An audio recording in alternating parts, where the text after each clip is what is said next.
दया काका मी खरंच ओके आहे. तू शांत राहा. डॉक्टर कामात येतात तोपर्यंत शांतपणे पडून राहायचं. चुप. अहो मला मला खरंच काही झालं नाहीये. मला थोडीशी कणकण आहे बास. अंग दुखतंय. कणकण चांगला 102 ताप आहे तुम्हाला कौशिकी मॅडम.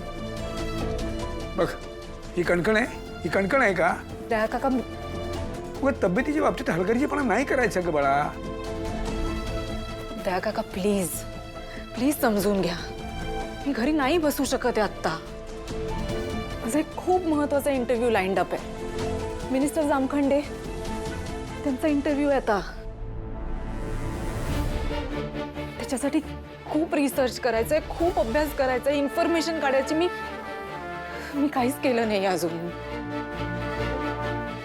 नाही कॅन्सल करू शकत मी. आणि आता इलेक्शन सुद्धा तोंडावर आलेत. तुम्हाला माहिती आहे MNN काहीच TRP साठी करत नाही. लोकांमध्ये अवेअरनेस यावा याच्यासाठी हा इंटरव्ह्यू करणं माझ्यासाठी खूप महत्वाचं आहे. आणि माझ्यासाठी तुझी तब्येत महत्वाची आहे. तू बाबासारखा म्हणतेस ना मला. हां मग बाबा म्हणून माझा ऐक जरा. आराम करायचा. तब्येतीच्या बाबतीत हलगर्जीपणा नको आहे प्लीज. खरं सांगतोय. मी हलगर्जीपणा नाही करत. परफेक्ट दया, अगदी 100% परफेक्ट बोलतोयस तू. नाही ही माझा ऐकत नाही. किमान तुझं तरी ऐकेल. तिला समजावून मी थकलो अक्षरशः. किती वेळा सांगितलंय स्ट्रेस घेऊ नकोस, सगळी कामं एकटीने करू नकोस, पण नाही. कौशिकी खांडेकर आहे ती कोण असं काय ऐकेल ना. नाही ते काय. मी सगळ्यांचं सगळं ऐकलंय प्रत्येक वेळेला कामत काका. पण ह्या वेळेला मी नाही ऐकू शकत. प्लीज तुम्ही तुम्ही प्लीज समजून घ्या. मी हा इंटरव्ह्यू नाही कॅन्सल करू शकत दया काका प्लीज. हा खूप महत्वाचा आहे माझ्यासाठी. खूप मुश्किलीने मला त्यांची डेट मिळाली. आणि समजा मी हा इंटरव्ह्यू नाही घेतला तर कोण घेणार आहे तुम्ही सांगा. आम्ही करू.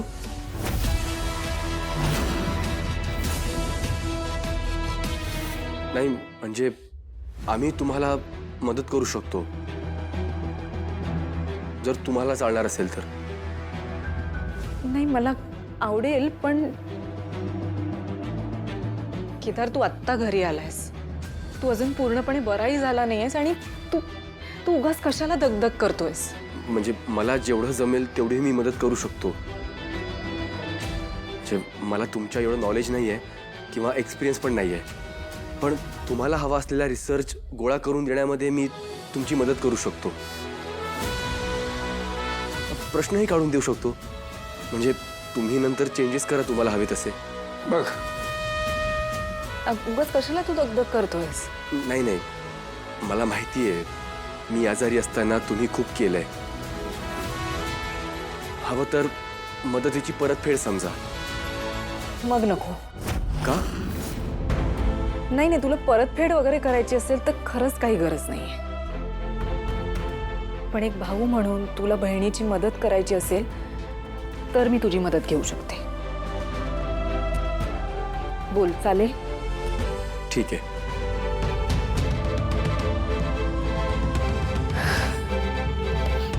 मग ठीक आहे. And thank you so much. चल हे एक बरं झालं. घरातलीच कोणीतरी व्यक्ती आहे तुझं काम हलकं करायला. म्हटलं तुला टेन्शन घ्यायचं काही कारण नाही आता. हां अरे म्हणजे काय, योग्य ती मदत घरातली माणसंच करू शकतात. हो ना.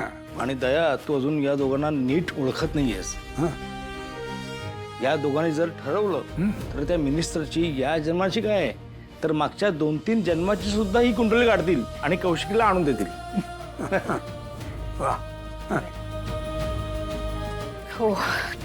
आणि केदार तुला तुला जर काही मदत लागली तर मी इकडे आहेच. मी तुला हवी ती इन्फॉर्मेशन देईन.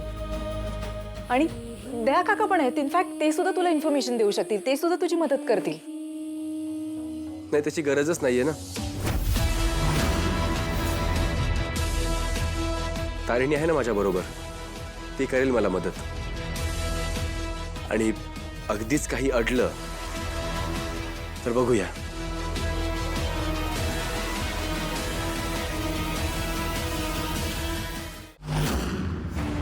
युवी युवी युवी युवी काय झालं काय एवढं उड्या मारायला? ऐक ऐक, केदार आणि तारिणीवर आपल्याला जे जे संशय होते ना ते सगळे खरे ठरले. त्या दोघांनी आता त्यांचे खरे रंग दाखवायला सुरुवात केली. म्हणजे अरे केदार कौशिकीताईंना मदत करतोय.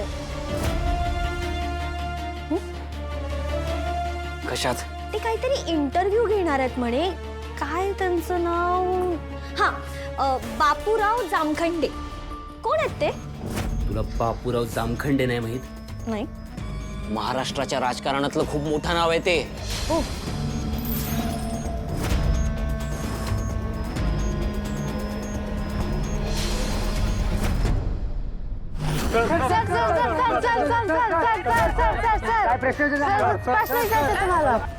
बोल पुढे, त्यांचं काय? हा, तर त्यांचा रिसर्च, प्रश्न तयार करणं वगैरे वगैरे सगळी जी कामं आहेत ना ह्याची सगळी तयारी केदार करणार आहे. पण कधी ठरलं हे आणि ठरवलं कोणी? कौशिकीताई. कौशिकीताईंना बरं नाहीये ना. त्या दोघांनी पण काय करेक्ट टायमिंग साधलाय कंपनीत घुसायचा. युवी, अरे बघ ना, तो केदार एकदा म्हणाला आणि त्याला कंपनीत घेतलं. तू केव्हाच बोलतोयस पण तुला घेतच नाहीयेत. मला ना आता भीती वाटायला लागलीये. कौशिकीताईंना त्या केदारलाच कंपनीचा CEO करून टाकतील. इकडे बस जरा, बस बस. हा बोल. काय? जरा फुल फॉर्म सांग सीईओचा. C for Central, E for Electric and O for Officer. तुझा हात नीट असताना तू टाळ्याच वाजवल्या असतात तुझ्यासाठी. चीफ एक्झिक्युटिव्ह ऑफिसर, आणि ते होणं म्हणजे काय खायचं काम नाहीये, तेही एवढ्या मोठ्या कंपनीचं. बापूराव जामखंडे काय माणूस आहे ना, ते अजून त्याला माहित नाहीये. सर रस्त्याच्या समस्येवर तुमचं काय मत आहे? समस्यावर तुमचं काय मत आहे? अरे बाबा नो, घरनं नाश्ता करून आलोय मी. आता माईक मला खाऊ घालता का काय? चला या नंतर या. त्या बापूराव जामखंडेच्या हातात एकदा माईक आला ना की मोठमोठ्या पत्रकारांची तोंड बंद होतात. आणि या केदार कोण आहे? अनाथ आश्रमात काम करणारा एक साधा मुलगा, बास. त्याला काय माहित राजकारण्यांशी किती स्मार्टली डील करावं लागतं. त्या 76 कोटी 90 लाखाचा फंड जमा केलाय मी. उगाच नाही उत्कृष्ट संसदपटू म्हणत आपल्याला. महाराष्ट्राची ब्लू प्रिंट खिशात घेऊन फिरणारा नेता यो, कळलं काय? You mean to say केदारला यातलं काहीही जमणार नाही? अगं चान्सच नाहीये. मीडिया हाऊस काय असतं, कसं असतं, इथून सुरुवात आहे त्याची. बापूराव जामखंडेला आजपर्यंत वादविवादात कोणी हरवू शकलेलं नाहीये. आता उद्या सकाळी मीच जातो बादल्या घेऊन. त्या मारे सगळ्यांना ठाऊक आहे, पाऊस कमी झालाय, धरणात पाणी नाही, कपात तर होणारच ना. काय मीडियाला कच्चा खातो तो माणूस. आणि कौशिकीने जबाबदारी कोणावर टाकली? केदारवर, हेल्परवर. स्वतःच्याच पायावर कुऱ्हाड मारून घेतली आहे तिने. दिलेला शब्द आपण पाळतो. शब्द पाळणारा एकच माणूस आहे, बापूराव जामखंडे. हा, भले भले ज्यांच्या समोर जातात झोपी, हे आहेत आमचे जामखंडे बापू. त्या बापूराव जामखंडे समोर टिकणं म्हणजे खायचं काम नाहीये. रिसर्च मधला एक शब्द जरी इकडचा तिकडे झाला ना तरी सगळ्यांसमोर चॅनलचा आणि कौशिकीचा इन्सल्ट करेल तो. आणि असं सगळं झालं तर कोणावर येणार हे ब्लेम? केदारवर. येस.